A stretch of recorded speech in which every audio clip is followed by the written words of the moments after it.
नमस्कार। आज मैं दिल्ली के तमाम लोगों को बहुत बधाई दूंगा कि भारतीय जनता पार्टी की दिल्ली की सरकार के एक तुगलकी फरमान के खिलाफ लोगों ने जो आवाज़ उठाई, सोशल मीडिया पे उठाई, एक्स पे उठाई, फेसबुक पे उठाई, गली मोहल्लों में उठाई, उस आवाज़ के कारण भारतीय जनता पार्टी की सरकार को अपने तुगलकी फरमान को वापस लेना पड़ा। कुछ दिनों पहले भारतीय जनता पार्टी के मंत्री उछल उछल के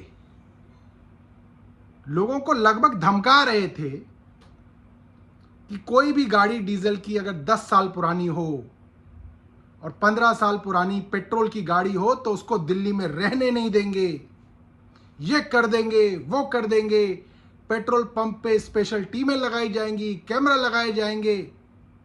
और ये मामला करीब 61 लाख गाड़ियों का था। 61 लाख परिवार, जिसमें 18 लाख कार थी और करीब 41 लाख के करीब बाइक्स बताई जा रही हैं। 60 लाख के लगभग परिवार दहशत में थे 2 दिन से कि भाई अगर आप हमारी गाड़ी जब्त कर लोगे तो नई गाड़ी कैसे खरीदेंगे। हर एक की गुंजाइश नहीं है नई गाड़ी खरीदने की। कई तो रिटायर्ड दंपत्ति हैं, रिटायरमेंट के बाद एक गाड़ी है, आसपास की मार्केट तक जाते हैं, महीने में जो है 20-25 किलोमीटर गाड़ी चलती है कभी कभी। अब गाड़ी आप जब्त कर लोगे तो नई गाड़ी कैसे खरीदेंगे। और ये साफ दिख रहा था कि इस तुगलकी फैसले का फायदा सिर्फ और सिर्फ बड़े बड़े धन्ना सेठों को होने वाला था। उनको, जो कार मैन्युफैक्चरर्स हैं, ऑटोमोबाइल कंपनीज हैं, उनकी कारें और बाइक खूब बिकनी थी।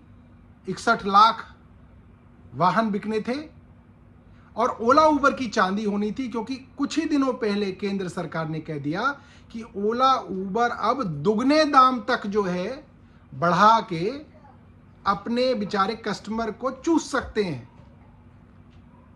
तो हर तरह से मिडिल क्लास का गला घोटने का एक प्लान तैयार था, जिसमें बड़े बड़े उद्योगपतियों को फायदा और मिडिल क्लास की और बेचारे लोअर मिडिल क्लास की ऐसी की तैसी होने वाली थी।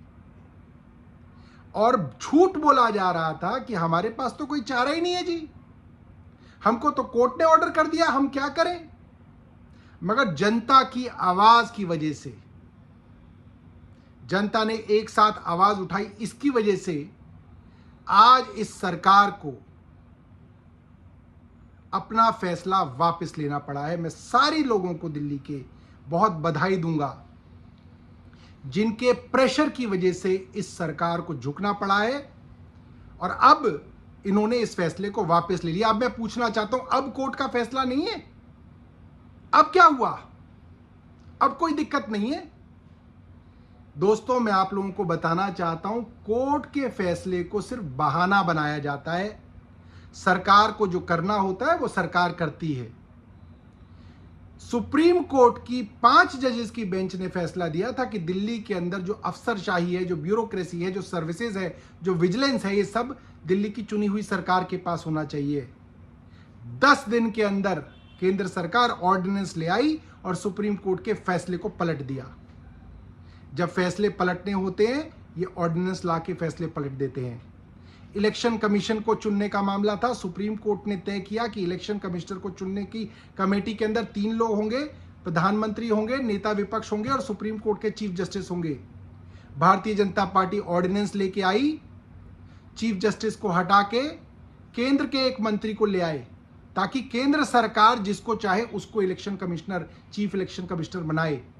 सुप्रीम कोर्ट के फैसले को कब आप मानते रहे हैं?